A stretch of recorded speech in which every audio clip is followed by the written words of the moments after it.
Okay, so tonight we're looking at some pretty unnerving accounts people have shared, all centered around Halloween night. Yeah, these aren't just, campfire stories. They're experiences filled with genuinely bizarre stuff, things that clearly stuck with the people involved. So we're going to share these stories, get into the details, those moments that really chill you, and think about the questions they leave behind. Because it's often the little things, the unexplained bits that make them so unsettling, right? Makes you wonder what was really going on. Exactly. Let's start with this first one. It involves a group of kids, maybe 13, 14 years old. Right, that age where you're finally allowed out trick-or-treating without parents. Second year doing it, apparently. Big deal. Huge deal. So they've got their route planned, aiming for the best candy. Standard procedure. Absolutely. And their big idea was this newly built street, lots of fancy luxury homes. You figure big houses probably hand out the good stuff. Makes sense. So they meet up, all hyped up, that teenage Halloween energy, and head straight there. But when they get to this new street, it's weirdly quiet. Yeah, eerily quiet. No other kids around, which is strange for Halloween night.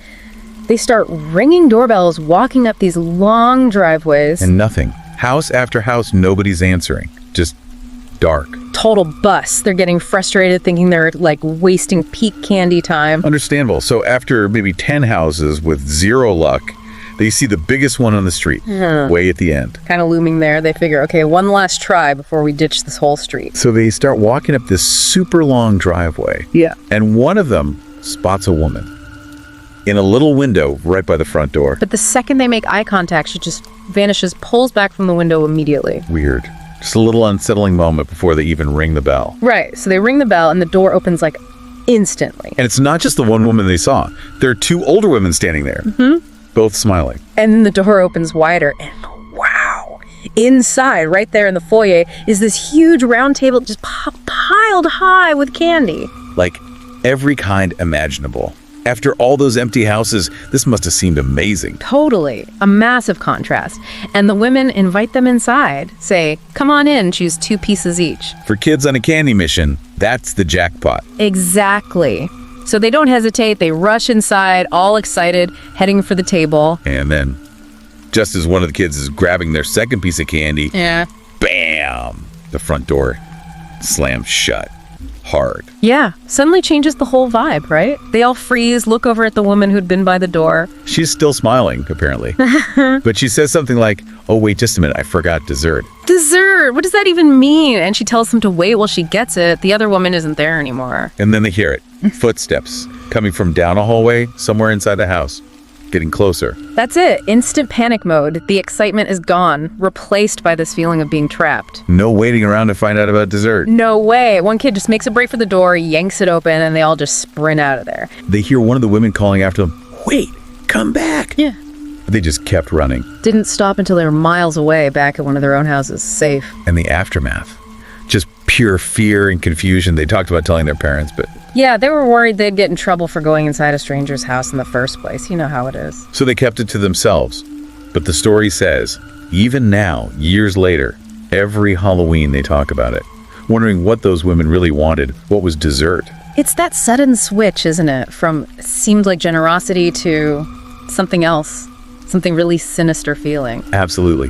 The smiling, the invitation, the candy, then the slam, the mention of dessert, the footsteps. It's the unknown intention behind it all that's so creepy. Yeah, what was the goal? That ambiguity is terrifying. It really is. Okay, that first one definitely sets a tone. This next account also involves a Halloween night encounter, but this time it's someone home alone. Right, this person was living alone for the first time, new neighborhood. Sounds like they were having a pretty quiet Halloween. Not many decorations, didn't expect a lot of kids. Just put up a little sign, had one bag of candy ready. Yeah. Very low key. Yeah.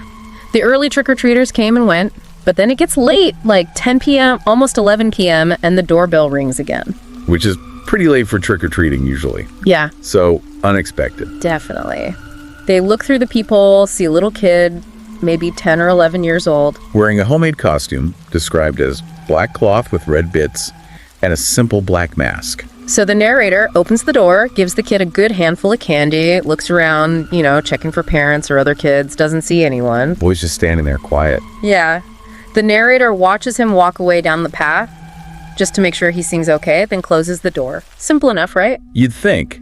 But then, maybe 5-10 minutes later, doorbell rings again. They look through the people. It's the same kid. Exact same costume. But something's different. He doesn't have his candy bag this time. No pillowcase. Nothing. Okay, that's immediately weird. The narrator opens the door just a crack, asks him, "Hey, are you okay?" No answer from the boy. Just silence. And as the narrator looks past him, scanning the street again, they see someone. Standing across the street, way back in the neighbor's dark driveway. A grown man, wearing a similar costume. Black, red accents, mask. Creepy. The narrator asks the boy, "Is that your dad?" And the boy just nods, says yes. Then they ask, "So, why did you come back?" And the kid just says, "More candy." Okay, so the narrator, probably feeling a bit uneasy now, holds out the whole bag of candy, like, okay, take some more. But the kid's reaction is really strange. The source says he looked almost annoyed, put out. Annoyed by being offered more candy. Right.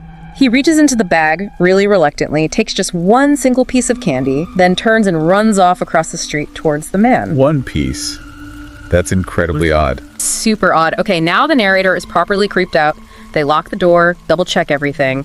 They finish watching their movie, start getting ready for bed. Trying to shake it off, maybe? Yeah, but then, walking towards the stairs, the motion sensor lights outside by the garage flash on. Oh boy. They look out the window, watch for a bit, don't see anything. The lights go off. Still feeling jumpy. They go upstairs, get into bed. Trying to sleep, but probably listening to every little sound. Totally. And just as they're starting to drift off, they hear this soft, ruffling noise right outside near the front door. Followed by Loud banging, heavy thumps right on the front door. Thump. okay, terrifying. Absolutely terrified. They creep downstairs slowly.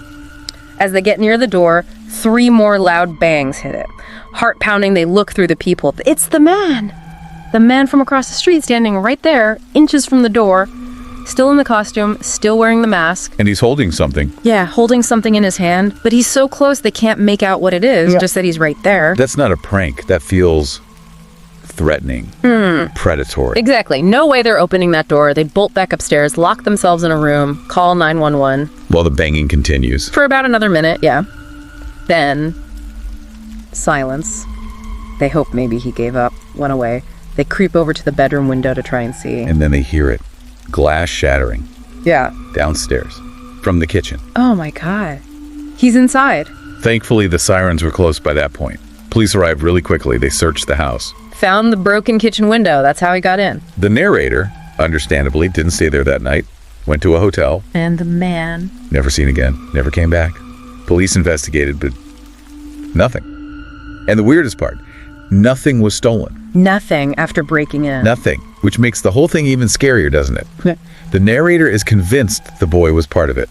Maybe scoping the place out, or used as some kind of lure.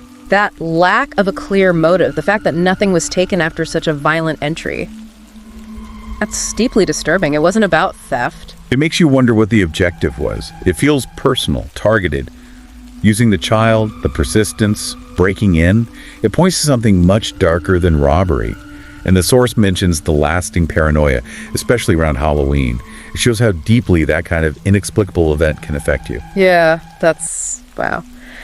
Okay, from unsettling invitations and visitors, let's move to our last account. This one takes us back to childhood, exploring creepy places on Halloween. Right, the narrator mentions doing this with their dad, going to abandoned spots but feeling safe because, dad was there. One year, they find this old barn, really run down, vacant for ages, half the siding gone, roof caved in places, just looks derelict. They go inside, picking their way through rubble, old tools, just general junk left behind. But then something specific catches their eye. There's a scarecrow, just perched on the side of the barn, inside near an opening. Okay, a scarecrow in an abandoned barn adds to the creepy vibe. Definitely. But as they get closer, they notice this really foul smell. Which leads them to find a dead raccoon lying on the ground nearby, close to the scarecrow. Yeah, pretty big one too. The dad just looks at it, says something like, "Poor guy." And this is where it gets really strange for the narrator. Yes. They look from the dead raccoon back up at the scarecrow, and they realize its eyes have moved. Yeah. It's now staring directly at them. Still sitting there, still has that painted smile, but its eyes are locked right on them. It wasn't looking at them before. Whoa, okay. Did they say anything? They tried to tell their dad, like, "Dad, look!" But the dad was busy looking closer at the raccoon, pointing out how its insides were missing, but weirdly there wasn't much blood or mess around. Okay, that's odd in itself. But the narrator Looks back at the scarecrow again, and it's still staring, but now the expression has changed. changed how? The eyebrows, which were painted high, are now furrowed, like it's angry or concentrating. The smile, gone, just a straight line. And they notice scattered bloodstains on its clothes. Stains that sure weren't there a minute ago. Okay, no, that's intensely creepy. The changing expression, the blood. The narrator feels physically sick, like dizzy, nauseous. Their dad puts a hand on their shoulder, trying to be reassuring about the raccoon, says, probably just a coyote got it, and starts leading them away from the barn. Dismissing the raccoon. Totally oblivious to the scarecrow situation. Completely. And as they're walking away, the narrator takes one last look back. Yeah. The scarecrow's back to normal, original pose, looking off into the distance, painted smile back, eyebrows high, like nothing ever happened. Wow. So what did they do? Did they tell their dad then? No. They kept quiet. They were freaked out, obviously, but also unsure. Did I imagine that? Was it real? And they were worried if they said something, their dad would think they were crazy or scared and maybe stop taking them on these cool, spooky adventures. That makes sense from a kid's perspective. But the really fascinating part, the detail that makes this whole thing even more unsettling, comes later. What's that? A few days after Halloween, the dad went back to the barn, this time with the narrator's brother. He wanted to sketch it, took some photos. Okay. Later, the dad shows the narrator the photos he took. Photos of the barn, the inside and out. And in those pictures, there's no scarecrow. Wait, what? None at all. Not a trace. Vanished. It wasn't there just a few days later. How? How is that even possible? Where did it go? Or was it ever really there in the way they saw it? Exactly. That's the chilling question, isn't it? Was its presence, its disturbing transformation, tied only to that moment, to that specific observer, or something else entirely? The fact it was just gone casts doubt on the initial perception, but it also makes that experience utterly, terrifyingly inexplicable. Wow. These stories, they're all so different, but they really do share that common thread, don't they? That sense of something deeply wrong hidden just beneath a normal surface. They really do. An invitation, a trick-or-treater, even a dilapidated barn. They start as ordinary things, then they twist into something threatening or just deeply bizarre. And the motive, or lack thereof, is key. Why lure kids in for dessert? Why break into a house and take nothing? How and why does a scarecrow seem to come alive and then just disappear? That mystery, that absence of a rational explanation, is what gives them such lasting power. It's not just the scare itself, it's the lingering fear, the paranoia, the way these moments made people question their own reality. They weren't just frightened then. The experience stayed with them, haunted them. And it really is those specific weird details, the dessert, the single piece of candy, the vanishing scarecrow, that make the account stick in your mind. They defy easy answers. These stories definitely leave you thinking about the unsettling idea that the scariest things might not be the obvious monsters. They might be those subtle shifts, the motives you can't grasp, the moments that just feel wrong and make you doubt what you know. Absolutely. What really stands out is the power of that unknown. The questions these stories force us to ask, the ones without answers. Maybe those are more frightening than any monster could ever be. Gives you something to chew on, for sure. Thanks for exploring these really unsettling Halloween accounts with us. If these stories got under your skin like they did ours, do us a favor. Yeah, please like this video, maybe share it with a friend who appreciates a good, creepy story. And definitely subscribe to our channel, Horror Docs. We'll be back with more dives into the strange and unsettling. Until next time, stay safe out there.